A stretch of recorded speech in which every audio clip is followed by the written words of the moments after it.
Hi, thank you for coming and watching our video. Thank you for coming back if you're returning, and thank you for stopping by for the first time if this is your first time. I am Ruth. I am a mum of two. Jet, our little boy, is just over 2, and Nova, you can just see, is 4 months, hence today's 4-month update. This is Nova Wild Emmanuel. She was born on the 7th, I cannot hold her.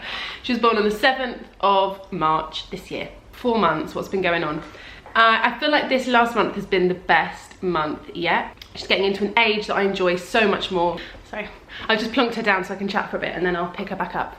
But yeah, I feel like 4 months is just a really fun age. I feel like she's just really engaged. She now has some little toys that she plays with. She's lying on her play mat at the moment with the, you know, it's like the play gym overview, and she's got a little shaky rattly ball that she loves, and she's got a little like scrunchy book that she loves to look through. And I just feel like I can offer her more now. I feel like she actually enjoys life and finds things entertaining and finds Jet really funny. And I think for a long time they just feel like such a little blob.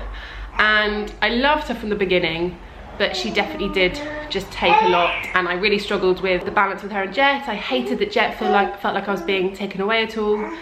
Can you hear her like chatting away? And so I'm just loving this stage now that she's actually really adding to our family, and she's like a really nice addition for Jet. He finds her really fun. He loves chatting to her. Like, he's so sweet. The other day he came back from nursery and he was like, "Where's Nova?" Or he calls her Over. He's like, "Where's Over? Where's Over?" And then I was like, "Oh, she's in the living room." And he came in, he was like, "Hello, Nova," and then just carried on playing and just wanted to say hi to her. She's really, really close to rolling. She can roll fully onto her stomach, and then just the one where she's rolled this one arm, she just can't quite, like, arm just gets really stuck. You're being so chatty. You come say hi. Yeah, really trying to roll over and really like sitting up in her chair. And this ball, just got it attached to a dummy clip, and then I clip that on. I take this everywhere. I'd like clip it onto the car seat, clip it onto her buggy, and she loves holding this and loves being on her tummy, loves tummy time. She like pulls herself right up and looks all around. And sometimes I just like lay a colourful, interesting book in front of her, and so she lies on her tummy and looks at all the colours of the book. She's laughing, still not kind of like a really proper laugh, but it is definitely a laugh. And obviously just smiling away, really engaging with Jet, which is so lovely. Oh, and yesterday for the first time we put her in our door bouncer, which was so fun. So she was doing a bit of jumping and bouncing, which Jet just thought was the best thing ever. Gosh, Nova, you're wriggling like mental.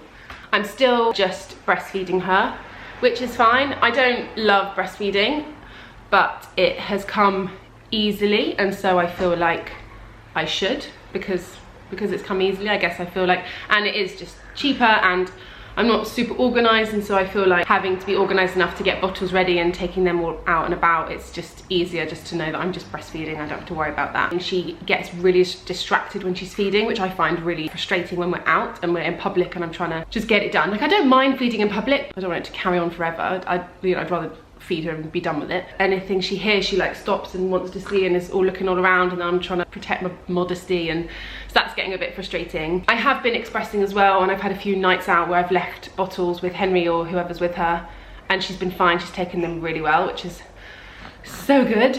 I know a lot of people really struggle with them taking bottles, so I'm very grateful that she takes one. Only a couple of months till she starts weaning, which is just completely ridiculous. She still is sleeping next to us in a sleepy head in her snooze pod, and was feeding, like, I'd do a 10 o'clock feed and she was just asleep, and then she was just waking at like 3 or 4, and then the morning at like 6 or 7, and then the last week to 10 days she's been rubbish. She's been waking like 3, 4, 5 times in the night. The other night it was just every hour, and then last night it was like 10, 1:30, 3:30, 6.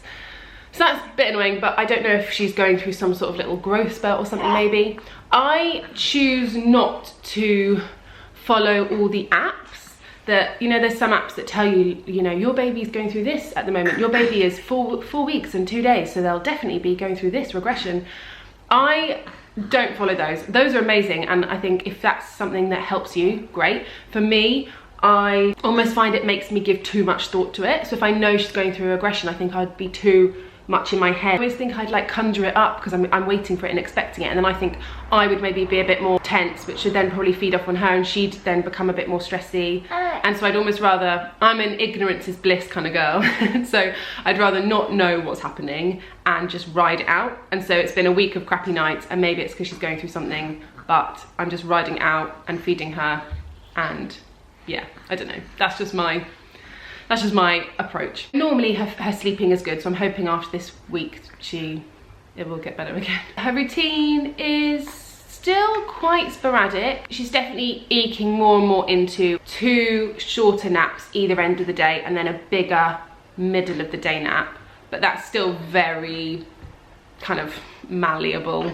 That's kind of roughly what she does, and I'm still roughly doing the easy approach, which is the eat, awake, sleep yourself. And so I'm still not ever feeding her to sleep in the day, so I feed her and then encourage her to have some nice awake time and then put her down to sleep, and then again feed her when she then wakes up again. All of this is like kind of approaches that I roughly have in the back of my head, but I don't follow completely by the book because I think every baby is different, and I just think I just want to do whatever I can for an easy life for me and for her. And I think like enforcing a routine on her when she's only 4 months old isn't going to help her and isn't really going to help me. So I like having a rough structure, but then also being able to kind of go with the flow and follow her lead. But it's nice having it in the back of your mind, so you know like, oh, she's getting quite frustrated, and then you know roughly when you last fed her or when she last slept, so you know what it could be. It's nice, she is definitely still the age where it's just a very easy checklist. If she's crying, it is always she's tired, she's hungry, or she's pooed. Or actually now as well, maybe that she's bored.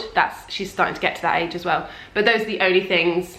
It's always a very easy checklist to go through and be like, okay, it's one of these things, and then you can sort it out. She's doing well at settling herself to sleep because she's a thumb sucker, which I'm loving, because Jet was a dummy lover and still is.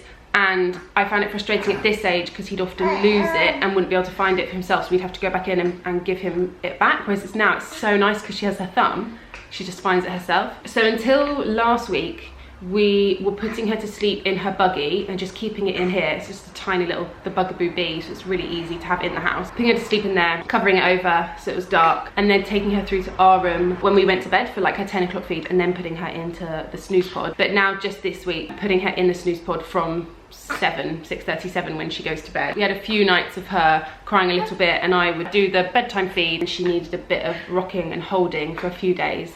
And I just tried to do it for less and less time. So the first day I did it until she was asleep, then put her down. And then the second time we did it until she was like bleary-eyed, then put her down.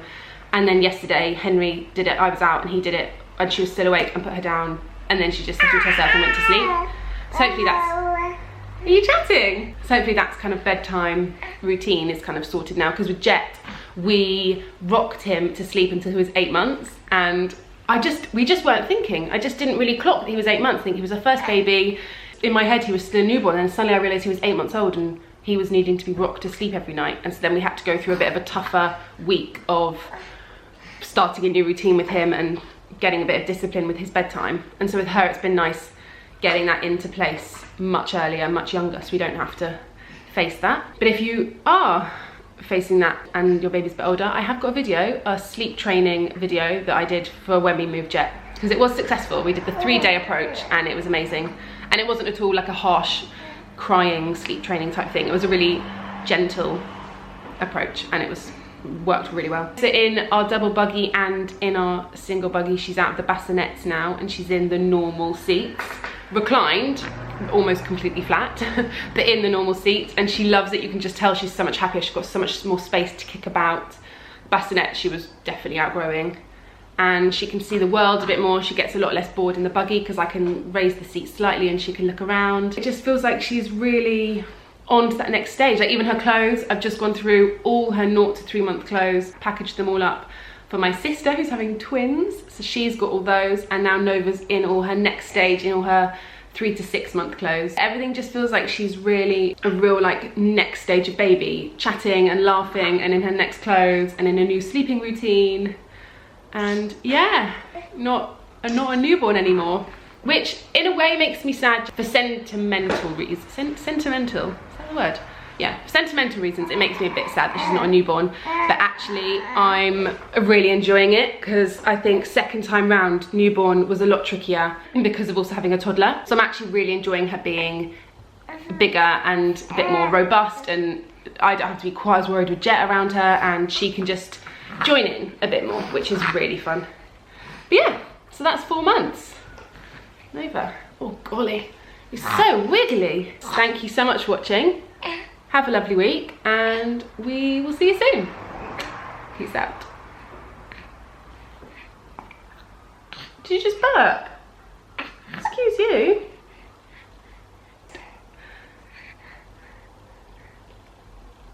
Is there a baby there? Is there another baby?